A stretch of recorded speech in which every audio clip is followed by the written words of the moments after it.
There will be 7 who will be shaded by the shade of Allah on the day when there will be no shade but His shade. So this is Yawm al-Qiyamah. This is the day of judgment. And on this day, Dhil normally means the shade, like it's a hot sunny day and there is a tree and you stand behind the tree for the shade. Okay? This now is the day of resurrection, and the sun is close to the earth, and people are sweating, sometimes up, water going up over their head. Okay? So it's a very important scenario that is there. It gives us an extreme situation where people are running to the left, running to the right in a state of confusion, but there will be certain people who will be protected by Allah subhanahu wa ta'ala.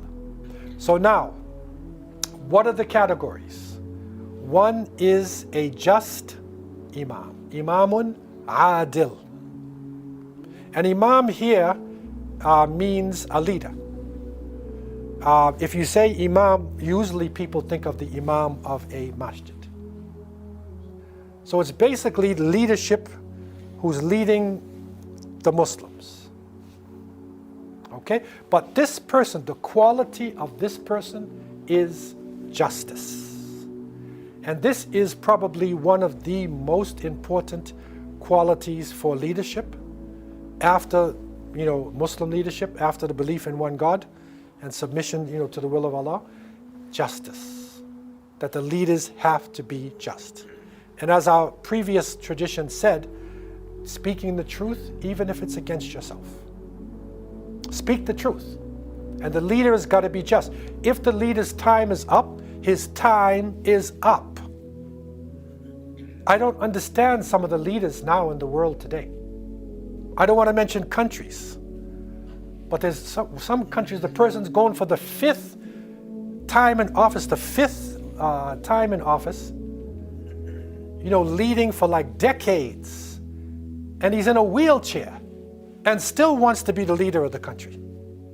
How can you still want to be the leader of the country if you're in a wheelchair? You have millions of people, youth, intelligent youth, leaders and everything, and your grip. This is not justice.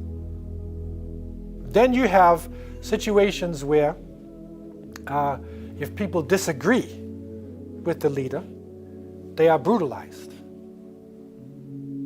They have a different opinion. They're not allowed to say their opinion. If somebody from the royal family or from the executive presidential family does something wrong, nothing happens to them.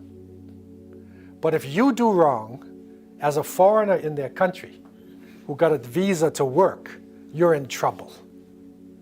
Right? How many countries we know that this is happening? Right? Even though everybody's Muslim, right? But the ones who are supposed to be of the country, right? This actual citizen, so-called citizen of the country, right? Then they have rights, but the people from outside the country, no appeal, no rights. This is not justice. And if this continues, the Muslim country will not be free. Will continue to be subjugated by people who have no mercy on them, taking out their natural wealth and keeping them under control, because no justice. One of the great points in studying the Ottoman Empire, because looking at the different khilafat, the rules, if you look at the Khulafa Rashidin, Ottomans, had this leadership position in the Muslim world for a long period of time. I mean, as a group leading, it was about 600 years. As Khalifas, it would be less, officially nominated or officially in the position of Khalifa. But in studying the Ottoman Empire, you will see in the writings and in the actions of the most successful leaders amongst the Ottomans is that they established justice. They wanted justice, even if it went against people in their family. And they would even punish people in their family if they had to. And that is the great quality in leadership. And this is a category of people. And that goes down all the way to the family, where the man is supposed to be the emir of the household. But if he's the emir of the household and he's not just, right, he's biased on one side and abusive, right, then he will suffer. And his family will not be successful. He will not be successful. The second category, and this is Shabun Nasha fi Ibadatillah, and that is a youth who grew up in the worship of Allah. Nasha'a. That means they tarbiyah, their upbringing is in Ibadatillah. And when Ibadah is spoken about here, it does not necessarily mean that this young person grew up in a monastery. Like Maryam, may Allah be pleased with her. She was in a monastery, or she was away in a special place. It does not necessarily mean, because Ibadah is a broad word that is not only just praying, but it's also when you give zakat, when you fast, when you do anything in the name of Allah, it's a form of Ibadah. So in other words, the person's life was living within the boundaries of Islam. That's their life. But they're still living a life. They're growing up as playing as a child, going to school, doing sports, having fun, right? But it is done in the limits of Islam. Prayer is being made, once the child reaches a certain age, right? 7 years old, then they're, now they will be, asked to pray. And when they reach puberty, then they should pray. Fasting, covering up, whatever it is, eating halal food. So from the beginning, that child basically ate halal food and learned how to distinguish between halal and haram, right? Ramadan, the child experienced Ramadan with the family. So this is a very important type of individual. And again, these are categories that we need to strive towards. Justice is not easy for leadership. And you got to strive for justice. Okay, you might make mistakes, but you've got to put in work to be a just leader. Also, this category, we need to strive that our youth are not just thrown out. You throw them out, and then they're in public school, anywhere, doing anything, and then you say, okay, it doesn't matter because when you reach 21, you're going to marry your cousin. That's not enough anymore. Because those who have come from Muslim countries to the West, and they say you're going to marry your cousin, they say no. They do the opposite. And they want to marry outside the religion. Something totally different. So you can't just throw them out there. You throw them into the mud and you expect them to come out clean. They're not going to come out clean. They're covered with mud. And so literally this is what happens. And that even if they are in public school and in society, we as parents need to be involved. So the parent would be in touch with the teacher in the public school. They would join what they call Parent-Teachers Association, right? They would be involved in the politics of the school, right? If something is coming in, they will struggle that their child does not have to do certain things, right? Certain, curriculums or certain activities. They will say, my religion says this, so I would like my child to be able to do something else, right? My child has reached a certain age and they need to pray. So can we organize a space in the school where children can pray without being, bothered at a certain time?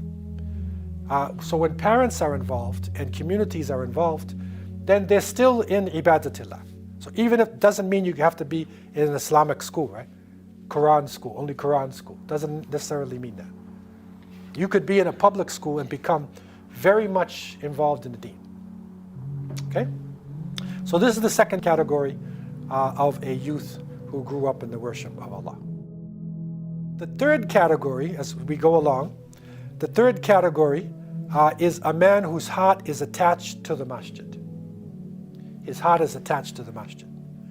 And this means that obviously the masjid is a sanctuary for that person.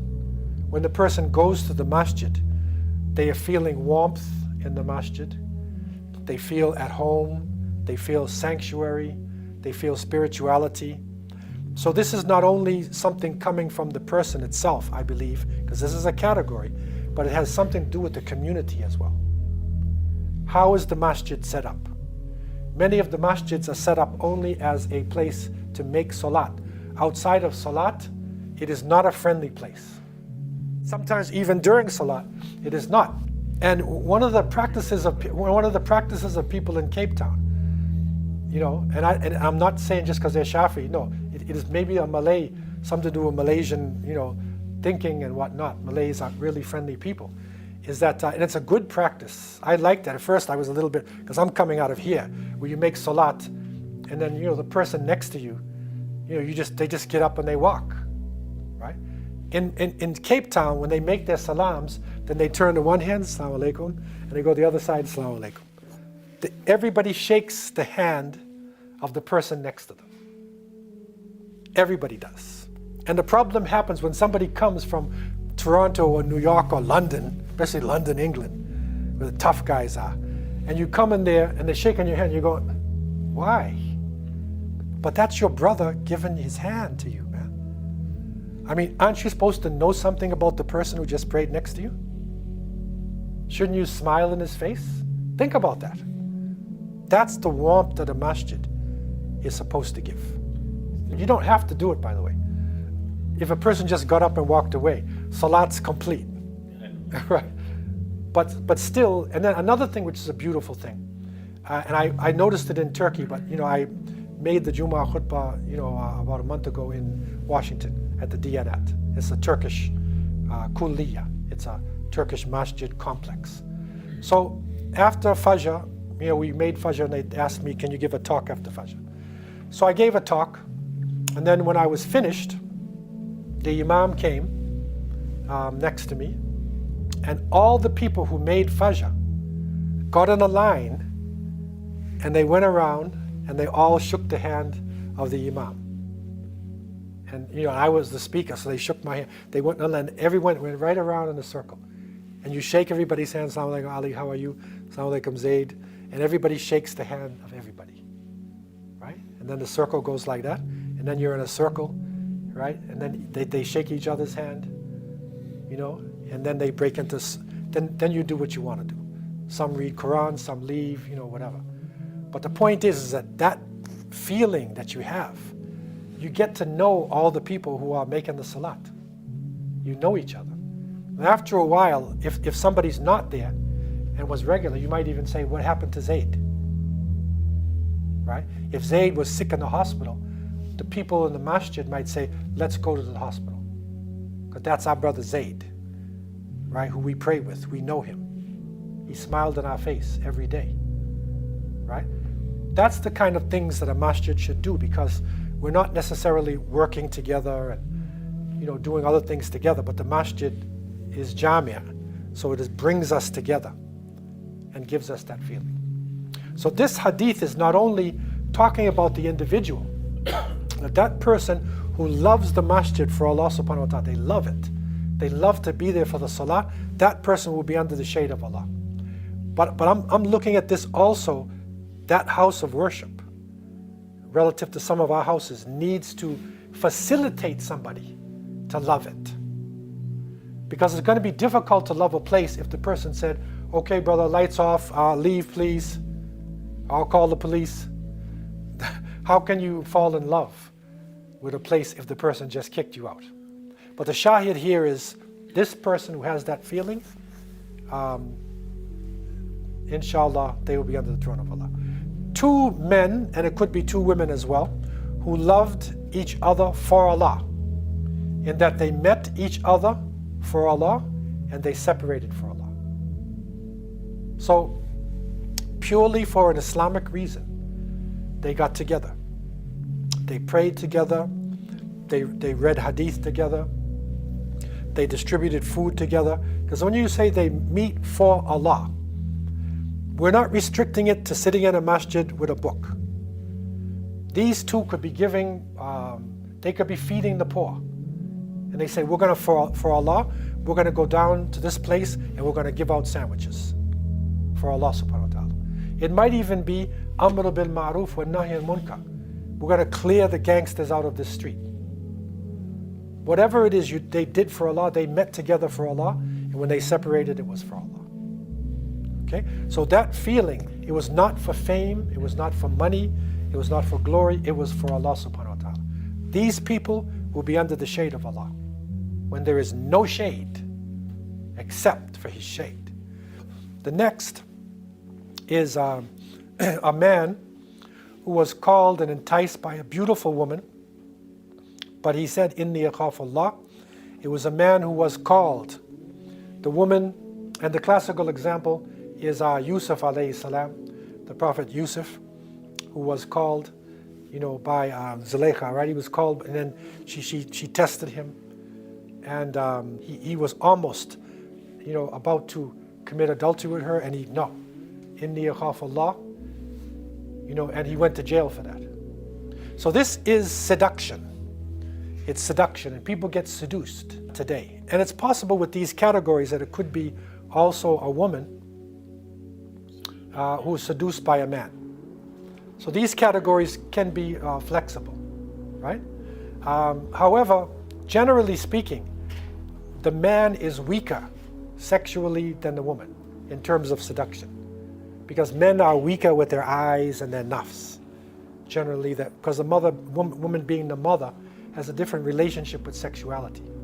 So therefore, men tend to be weaker in this, but this could be flexible. Okay.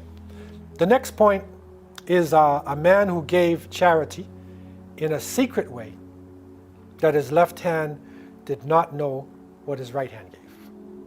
And this is very important because this is one of the ways that taqwa is built. And that is when you're by yourself, you do things privately that only Allah subhanahu wa ta'ala knows. And if you can do that better than you do in public, then it's going to build taqwa. Because taqwa is something not connected with people. Right? So in this case, this is giving charity, right? The person just gives the charity. In other words, privately, secretly. Okay, that's a beautiful example of the hand. And the last category is a man who remembered Allah when he was alone and tears came to his eyes. And this is flexible for a woman as well. So you can see here in the last categories that this is the taqwa. This is really issues of taqwa. Because privately giving charity, doing things for Allah, and then the tears that come to your eyes for Allah subhanahu wa ta'ala when you're alone, that is special. Other people could, a beautiful Quran reader or a circumstance could bring tears to your eyes, right? But that was an outside stimulus. This is an internal stimulus. So when it's internal, then that's the taqwa. That's the person really having the faith in Allah subhanahu wa ta'ala. And that's what we're looking for. That is the category that will be shaded by the shade of Allah when there will be no more shade. There's no shade but Allah's shade.